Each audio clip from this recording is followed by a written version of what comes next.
Jadi yang paling penting, makin awal hubungan seksual, dia makin awal virus akan masuk. Pada saat hubungan sih enak-enak aja kan.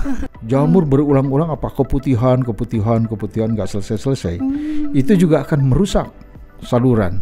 Akan berhubungan dengan tersumbatnya saluran tadi. Baru beli shower mahal pakai emas lagi. Surut. Ada gesekan-gesekan setan yang terkutuk. Oh ya sudah, di kamar mandi bisa 2 jam gitu.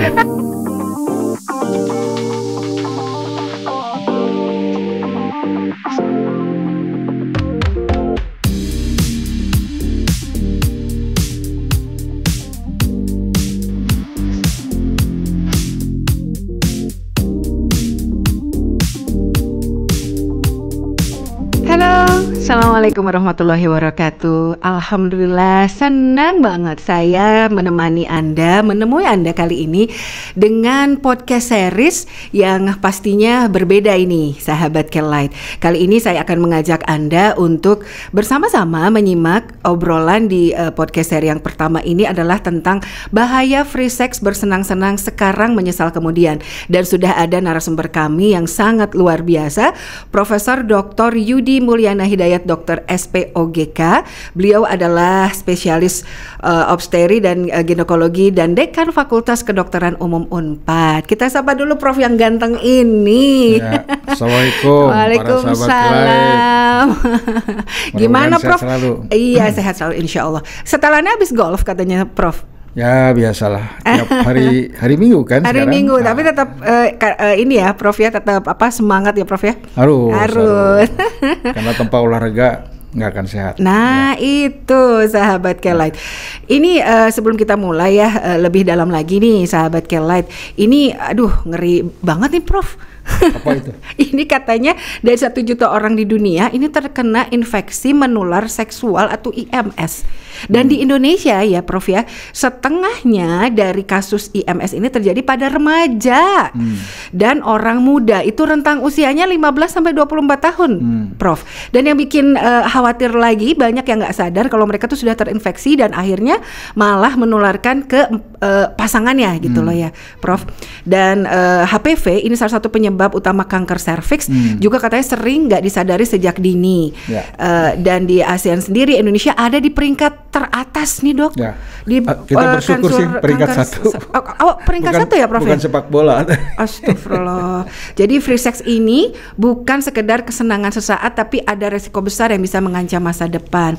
Nah, yang ingin saya tanyakan dok, Profesor Yudi ini ya, banyak anak muda yang masih menganggap kesehatan reproduksi itu sepele. Dan dengan data tadi, apakah dampak paling besar dari kurangnya edukasi atau gimana nih Prof jadinya? Aduh ngeri ya Prof. Ya, ini memang kita sebagai apa ya, insan ya, penyampai pada khalayak tentang kesehatan reproduksi ini, memang kita harus bahu membahu ya. Karena banyak sekali anak-anak kita, anak remaja kita tidak mengerti betul tentang bagaimana menjaga kesehatan reproduksi dan bagaimana bahayanya kesehatan reproduksi kalau tidak dijaga. Ya. Contoh tadi disampaikan tentang infeksi menular seksual. IMS atau infeksi menular seksual itu kan sebetulnya satu terminologi saluran reproduksi terkena infeksi kan begitu. Nah sumber infeksinya bisa macam-macam, bisa mikroorganisme, ya, kuman-kuman yang tentunya yang berbahaya kan, sama virus ya. Belum jamur lagi banyak kan begitu ya. Jadi penyebabnya banyak, bisa mikroorganisme, virus dan jamur. Nah tadi disampaikan kalau mikroorganisme kayak kokus golongan, ya, gonore lah contoh. Gonore itu kan diplococcus, jenis mikroorganisme. Kalau dia masuk ke saluran reproduksi seorang wanita, apa yang terjadi? Infeksi pada saluran telur akan menyebabkan nanah, merusak saluran telur. Kemudian infeksi pada rahim, endometriumnya akan rusak. Sehingga apa yang terjadi? Wanita ini sulit nanti punya anak, gitu, ya kan? Kalau nggak diobati itu. Nah kemudian pada laki-laki gonore, saluran spermanya terkena, nggak bisa keluar tuh sperma. Berhubungan, iya bisa, misalkan, tapi mengeluarkan pelurunya tersumbat dia. Jadi berhubungan dengan itu nanti susah punya anak dan sebagainya. Belum lagi ada komplikasi yang berakibat panjang. Itu baru diplokokus ya, gonore. Masih banyak, Prof? Banyak kan penyebabnya tadi saya katakan. Ada virus. Virus tadi HPV, human papillomavirus. Hubungan makin dini seorang wanita melakukan hubungan seksual, itu makin dini virus masuk ke dalam mulut rahim. Nah, mulut rahim terkena virus suatu saat akan merusak sel kan. Sel lama-lama berubah menjadi cancer jadi kanker serviks. Jadi yang paling penting makin awal hubungan seksual, dia makin awal virus akan masuk. Beresiko gitu ya, Prof ya. Jelas. Padahal kita tahu persis kanker serviks kan perjalanan penyakitnya lama. Oh gitu. Bertahun-tahun. Maksudnya baru disadari oleh si ininya gitu, si ibunya penyakit. Ya pada saat hubungan sih enak-enak aja kan.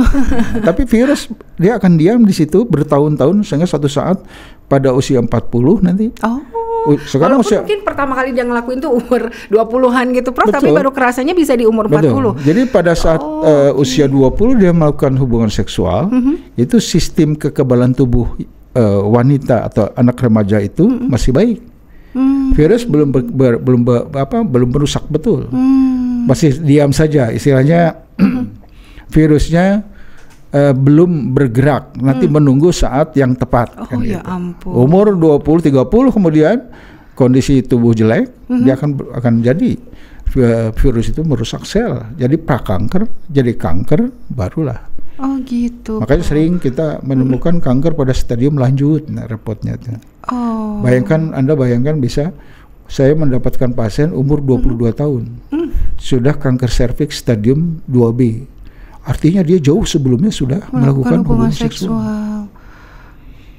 Kalau 2B kan udah nggak bisa, 2B nggak bisa lagi kita mempertahankan rahim seorang wanita. Kalau begitu tuh, ada apa namanya dok? Stadium ya. Oke. Nah, jadi kalau begitu ya, Prof, apa saja dong penyakit yang bisa muncul akibat hubungan seksual dalam jangka panjang itu? Ya mungkin kalau kita spesifik ya, Prof, ini infeksi ya, infeksi. Tadi kalau saya kan gonore misalkan, GO ya, GO itu bisa merusak jelas nanti berhubungan apa? Alat reproduksi laki dan perempuan akan menyebabkan kerusakan saluran, sehingga apa yang terjadi? Kemandulan, infertilitas. Belum lagi nanti menjadi cikal bakal juga kanker dan sebagainya kan. Yang kedua kalau jamur berulang-ulang keputihan nggak selesai, itu juga akan merusak saluran, akan berhubungan dengan tersumbatnya saluran tadi. Susah lagi nanti punya anak dan lain sebagainya. Belum lagi dari infeksi ke rongga perut dan sebagainya. Kalau virus, kanker serviks. Terus kemudian kalau ini kan berhubungan dengan infeksi masalahnya kan.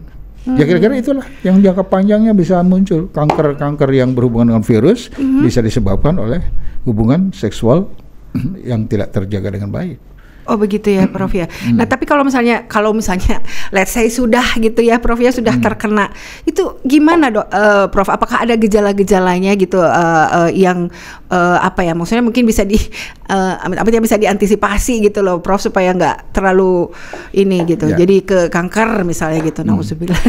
Ya itulah makanya kalau sudah melakukan, ya ingat saja yang enaknya saat melakukan. Jangan yang diingat enaknya saja.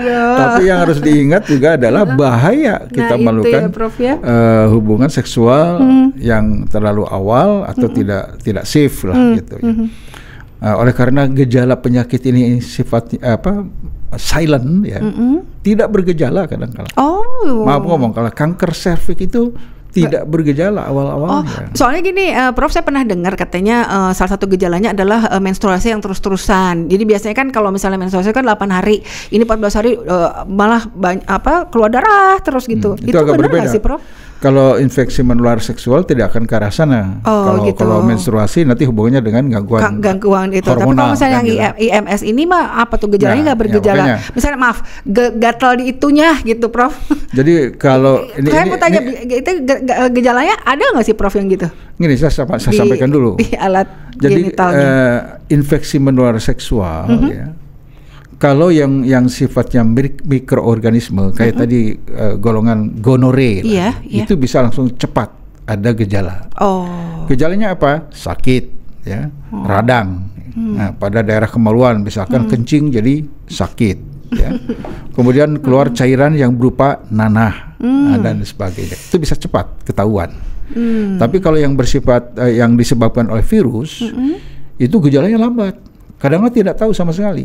Yang Mbak bicara, kalau sudah ada bergejala, itu berarti sudah masuk stadium yang lanjut, gitu. Contoh gini, virus masuk ke dalam sel, dia akan merusaknya nanti, gitu. Pada saat wanita itu daya tahan tubuhnya turun, gitu. Nah, merusak pelan-pelan, timbul keputihan, dianggap biasa oleh seorang wanita kan gitu. Nah, nanti kemudian campur sama suami atau dengan pasangannya, timbul perdarahan, barulah dia berobat. Di situ kalau sudah perdarahan adalah stadium. Padahal ada fase di mana prakanker. Jadi untuk mencegah itu apa? Ada kan upaya screening. Iya, ya, dengan pap smear dan sebagainya, itu untuk mendeteksi sebelum gejala lebih lanjut. Nah, itu terkait dengan pap smear itu ya, Prof. Apakah memang kalau misalnya berapapun usianya perempuan itu yang sudah melakukan hubungan seksual, apakah memang harus pap smear itu, Prof? Persis. Kan gini. Sekarang kalau untuk mencegah, karena kayak gini, ada yang disebut pencegahan primer. Primer itu artinya gini, kalau virus masuk ke dalam tubuh, ya, tapi dia tidak bisa merusak. Karena sudah dicegah primer dengan vaksin. Vaksin, terbentuklah antibodi di dalam tubuh kan. Begitu virus masuk, antibodinya akan menahan. Kayak hansip di dalam tubuh lah gitu. Ya. Tapi kalau yang pap smear itu adalah pencegahan sekunder. Mendeteksi ketika mulut rahim sudah ada bakal-bakal kanker atau yang disebut prakanker. Gitu. Itu secondary prevention. Adalah yang pencegahan tersier. Yang ketiga, itu mendeteksi kanker sedini mungkin, jangan sampai jatuh ke stadium lanjut. Kalau stadium 4 nggak bisa apa-apa. Sehebat apapun Dr. Hasan Sadikin, ada Profesor 200 pun tidak bisa berbuat banyak kalau stadium 4. Ya. Tapi yang kita ingin temukan adalah stadium 1, 1B, 0 apalagi gitu. Ya. Karena itu akan memberikan kesembuhan yang sangat paripurna, sempurna. Kalau stadium 4 susah. Contohlah ekstrim.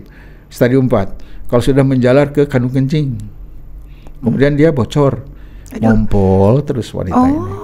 Nah, terus kemudian stadium 4B, masuk ke dalam sudah menggerogoti saluran pencernaan di belakang. Beraknya melalui vagina, bayangkan. Iya, di vagina ada feses seorang wanita, Prof. Bayangkan aja. Astagfirullahaladzim, na'udzubillahimindzalik. Dan bau itu jauh-jauh dari saya, kalau ada pasien baru masuk pintu saja sudah kecium baunya. Gitu. Karena feses sudah masuk situ. Prof, na'udzubillahimindzalik. Nah, jangan sampai begitu kan. Na'udzubillah. Na'udzubillahimindzalik. Ngeri, Prof. Yang sebetulnya gini, kanker cervix itu nggak usah ditakuti gitu. Tapi harus diwaspadai. Nah, itu ya, Prof, ya. Karena dia silent. Ada lagi kanker ovarium misalkan, ada disebut kanker indung telur. Itu ladies silent killer. Artinya membunuh wanita dengan diam-diam. Tahu-tahu sudah stadium 4. Itulah wanita harus sering screening namanya. Iya, ya. Prof, maaf. Jadi kalau misalnya terkait dengan penyakit tersebut begitu, Dok, apakah itu dampak dari mohon maaf free sex itu tadi gitu, Prof, apa gimana? Ya, salah satunya. Ya, artinya gini. Atau tidak playing safe gitu. Kan ada istilah gitu katanya, Prof. Ya, artinya gini, kita kalau bicara free sex ya, berkonotasi seolah seksual bebas tanpa ikatan pernikahan. Kan? Iya. Ya, ini satu fenomena yang harus kita waspadai karena banyak berkonotasi atau berdampak yang negatif kan begitu. Ya. Satu memangnya free sex, pasti orang kebanyakan tidak safe kan dalam melakukan hubungan seksual. Nah, oleh karena tidak safe, berarti ada bahaya atau risiko yang akan mengikuti kegiatan atau fenomena yang tidak sehat itu. Contoh ekstrem tadi, infeksi menular seksual, belum lagi kehamilan yang tidak diinginkan, ya, belum lagi macam-macam lah, belum segala macam. Nah, oleh karena itu memang upaya kita untuk mensosialisasikan pentingnya kesehatan reproduksi itu sangat, bukan tugasnya dokter saja, termasuk yang ngomong kilat gitu. sebagai ini media menyampaikan itu. Iya, Prof. Jadi sebetulnya apa dong ya, Prof, yang bisa kita lakukan sebagai perempuan atau ibu dalam hal ini untuk mengedukasi kepada anak-anaknya begitu, Prof, untuk safe dengan organ reproduksinya sendiri, bukan cuman kan kalau ibu ya, Prof, biasanya kan ketika anaknya pertama kali menstruasi, kalau dia punya anak gadis, biasanya kan dikasih tahu begini gitu. Tapi ternyata lebih dari itu ya, Prof, termasuk juga mohon maaf harus diajarkan juga kesehatan seksual jadi, secara dini. Garis gitu bawahi ya Mbak Vivi. Garis bawahi kita mengajarkan untuk safe kesehatan reproduksi ya. Bukan safe seks bebas ya. Itu yang suka diinikan salah gitu. Dulu kita banyak ditentang ketika ingin memberikan pelajaran kesehatan reproduksi. Disangkanya memberikan kesempatan supaya seks bebas yang sehat, bukan begitu. Jadi harus menyadari setiap insan, terutama remaja ini, bagaimana menjaga kesehatan reproduksinya kan. Karena banyak perilaku yang tidak menguntungkan terhadap kesehatan reproduksi. Contoh ekstrim, kalau kita wanita mengeluh sering keputihan. Banyak hal perilaku wanita yang tidak menguntungkan terhadap kesehatan bagian vagina misalnya. Contohnya kalau Anda kencing, padahal yang kotor adalah bibir kemaluan kan. Tapi karena nggak mengerti, pakai shower disemprot ke dalam. Karena showernya kan baru beli ya. Jadi aduh enak gitu ya. Gitu kan. Padahal itu tidak baik menurut kesehatan. Apa yang tidak baik? Prof. Vagina itu, lubang senggama itu adalah media dari luar, dunia luar masuk ke dalam dunia dalam rongga perut wanita. Maaf nih, Prof ya. Jadi kan untuk edukasi untuk perempuan nih, kan itu biasa, Prof. Kalau misalnya mohon maaf kalau perempuan pipis gitu kan, kalau itu kan di flash, jadi harus gimana dong ininya? Ya makanya saya jelaskan nih. Allah membuat lubang vagina karena sudah ada hubungan dunia luar dengan dunia dalam rongga perut, makanya dijaga dengan adanya ada yang disebut kuman yang menguntungkan yang baik, Bacillus Doederlein itu. Dibuat pH-nya itu supaya 4 sampai 6 oleh si Bacillus Doederlein. Sudah dibuat pH 4, sampai 6, sama Anda disemprot gitu, pakai air biasa, kadang-kadang pakai sabun biasa gitu ke dalam ya. Karena bukan itu apa yang terjadi, pH-nya jadi berubah. Kalau pH berubah, kuman yang tadinya tidak kuat dengan tahan asam dia masuk. Kalau masuk ya kuman yang tidak yang tidak menguntungkan atau tidak baik dia akan masuk kan begitu. Nah itu yang sering dilakukan, padahal yang kotor kan bibir kemaluan. Punten, jadi si kencing itu nggak pernah bisa masuk ke dalam.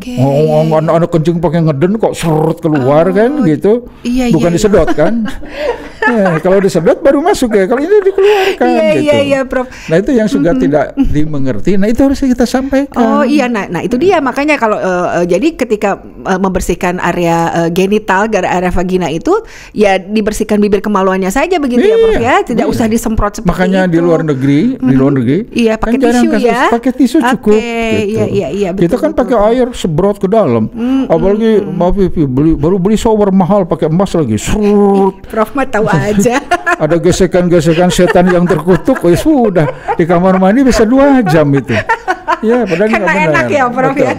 Makanya ada sediaan, sebetulnya ada sediaan. Ya nanti kita undang saja product company ya. Iya, jadi ada sediaan untuk menjaga supaya pH itu terjaga dengan baik. Iya, betul. Itu harus dilakukan oleh wanita misal. Makanya kita dalam podcast ini harus disampaikan. Iya, betul. Ya, Termasuk itu loh, Prof. Iya. Edukasi tentang cara cebok yang benar, Prof. Betul. Iya, itu kan biasanya pakai gitu. Apalagi kan kalau misalnya katakanlah lagi nginep di hotel gitu loh, atau di toilet kan di flash gitu kan, apalagi sebelum di flash kan pasti gitu, Prof. Makanya harusnya lebih baik pakai tisu itunya aja ya, Prof ya. Ya sebenarnya pakai tisu, pakai air juga boleh, tapi yang pakai air kan bibirnya saja, kan gitu satu. Prof. Terus yang ada lagi ya yang harus kita ini. Yang kedua, bahwa vagina itu adalah daerah yang rentan, ya kan. Nah kemudian kalau sering basah, lembab di daerah situ, ya, apa yang terjadi? Jamur enak. Iya. Ya. Di tembok saja kalau lembab jamur, ya kan gitu. Di situ juga sama. Kenapa lembab? Habis cebok nggak dikeringkan. Yang kedua kalau berkeringat nggak dikeringkan, terus pakai ventilainer. Atau pakai terus tiap hari, itu tidak baik. Tidak baik. Nah itu tidak baik pakai ventilainer tiap hari. Tidak baik, Prof, karena bikin lembab. Anda pakai masker. Lembab nggak? Lembab. Sok terus saya pakai masker. Nanti jamuran bibir kamu. Itu. Prof, makanya maaf nih Prof ya, katanya makanya untuk perempuan nih kalau misalnya di rumah ini mah Prof ya, katanya lebih baik nggak usah pakai celana dalam. Betul nggak sih Prof? Betul, kan jadi bebas. Jadi kalau suami ingin kan gampang buka aja gitu.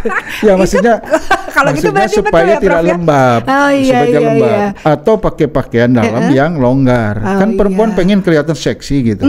Pakai pakaian dalam yang ketat, pakai bahan nylon yang tidak higroskopis, yang tidak menyerap kan itu kan. Apalagi kalau lihat sekali dari belakang kelihatan menceplak itu, wah seksi gitu kan. Itu yang tidak benar. Hal seperti itu harus disampaikan. Bahwa ada kebiasaan kita yang buruk, yang memperparah atau membuat jelek kesehatan reproduksi. Jadi salah satunya banyak yang harus kita sampaikan. Betul, Prof. Itu termasuk itu salah satu cara ininya cebok yang udah gitu juga ketika di rumah nggak apa-apa nggak pakai CD ya dok. Nggak apa-apa. Udah punya suami. Apalagi udah punya suami katanya tuh tinggal apa dok? Tinggal gampang. Aduh, Prof. Jadi jadi anggapan kalau misalnya, nah ini nih Prof, ada anggapan kalau pakai kontrasepsi itu sudah cukup aman. Apakah benar seperti itu, Prof? Aman dari apa dulu? Aman, jadi itu dari virus, dari yang semacam itulah, Prof. Namanya juga kontrasepsi. Aman untuk konsepsi. Aman untuk supaya tidak hamil kan? Paham ya? Paham. Tapi aman nggak untuk yang lainnya? Belum tentu. Kecuali ini satu contoh lah, kalau kontrasepsi bentuk IUD misalkan. Iya. Ya. Sering wanita dipasang IUD, kemudian benang IUD-nya, filamen, gawer-gawer banyak kalau dipasang di bidan biasanya gitu kan. Kemudian apa yang terjadi? Terjadilah dari filamen atau benang itu menggores bibir bawah dari mulut rahim. Sehingga terjadi luka-luka kan gitu. Nah, disebut mikrolesi di dalam dunia kedokteran. Nah, mikrolesi atau pintu masuknya virus itu, mikrolesi. Makanya tadi kalau infeksi berulang oleh mikroorganisme, timbul sariawan lah di mulut rahim, itu tempat masuknya dari virus. Nah, artinya apa? Tidak aman kalau seperti itu kan untuk infeksi virus. Kalau untuk kontrasepsinya aman. Gitu kan. Nah itu persepsi yang harus Dan itu harus kita jelaskan. Luruskan gitu ya Prof. Terus kalau kondom mungkin betul. Kalau kondom kan kalau misalkan virusnya ya dari laki-laki, karena batang kemaluan laki-laki terbungkus oleh kondom, tertutup, ya. Mungkin kuman-kuman yang kayak gonore itu bisa aman. Tapi kalau virus belum tentu aman. Ya ampun. Karena virus kan ada di bibir kemaluan Anda. Nah, kalau bicara HPV ya, Human Papilloma Virus. 8 dari 10 wanita sudah positif HPV. Laki-laki sama. 7 dari 10 laki-laki positif HPV di batang kemaluannya. Waduh. Nah, kalau di sini ada 10, cuma berdua saya dengan Pak Ivan ya. Mungkin Pak Ivan yang positif, virus saya enggak. Jadi artinya apa? Si virus ini sudah common, sudah ada di dalam lingkungan kita. Oleh karena itu vaksin penting. Nah, itu ya Prof ya. Jadi artinya kalau berbicara tadi pertanyaan aman nggak? Aman untuk kontrasepsi. Tapi untuk virus belum tentu aman. Gitu. Paham ya? Paham Prof. Apalagi kalau suntikan. yang aman ya tadi ada yang disebut pencegahan primer dengan vaksin, sekunder dengan pap smear dan sebagainya, dan tersier. Nah, jadi Prof, sebelum kita lanjut ke episode berikutnya, apa Prof? Ini menarik sekali ya, tapi nanti kita akan bahas di episode selanjutnya. Jadi tadi sudah dibahas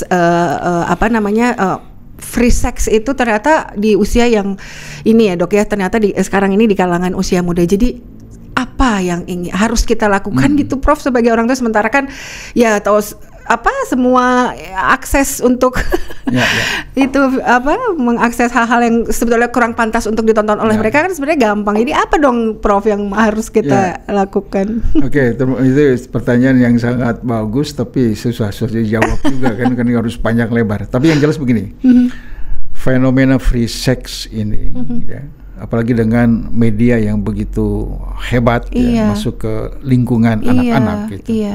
Suatu keniscayaan gitu. Mereka akan lebih awal melakukan atau berkeinginan untuk melakukan hubungan seksual ini gitu. Walaupun mereka belum boleh secara agama maupun positif hukum kita. Nah, yang harus kita sampaikan adalah bagaimana bahayanya gitu untuk hubungan atau free sex ini. Satu adalah tadi kita sampaikan bahwa banyak risiko yang terjadi akibat free sex ini terhadap kesehatan reproduksi. Ekstrim, kalau nggak mau jadi cancer, susah hamil. Kalaupun hamil, hati-hati nanti bayi bisa cacat, gitu kan? Pada wanita nih, makanya ekstrim. Jadi kalau dia melakukan ini berarti apa? Nanti minimal akan menjadi penyakit pada organ reproduksinya. Dengan begitu susah hamil. Kalau hamil, bayinya cacat. Harus begitu kan mungkin ya ini. Terus yang kedua, jadi kanker. Kalau dia misalkan melakukan itu lebih awal. Nah, yang ketiga, kalau hamil, unwanted pregnancy. Tidak diinginkan kehamilan. Apa yang terjadi? Ingin menggugurkan. Kalau ingin menggugurkan, datang ke dokter, mungkin safe. Tapi yang repot adalah unsafe abortion. Datang ke bidan atau apapun lah petugas yang lain, dipencet, hancurlah rahim. Itu terjadi banyak. Jadi hal seperti itu mungkin harus kita sampaikan. Mungkin harus bukan nakut-nakuti, itu terjadi gitu. Betul, jadi yang jelek-jeleknya kita sampaikan. Kalau disampaikan yang enak-enaknya saja, makin meningkatnya orang gitu. Jadi artinya ini harus sama-sama ya. Kita bukan tugas dari dokter saja, tapi semua stakeholder yang berhubungan dengan ini termasuk orang tua. Jadi orang tua harus sedikitlah mempelajari kesehatan reproduksi, bukan remaja, justru orang tua yang harus menjadarkan remaja bagaimana pentingnya menjaga kesehatan reproduksi. Itu aja.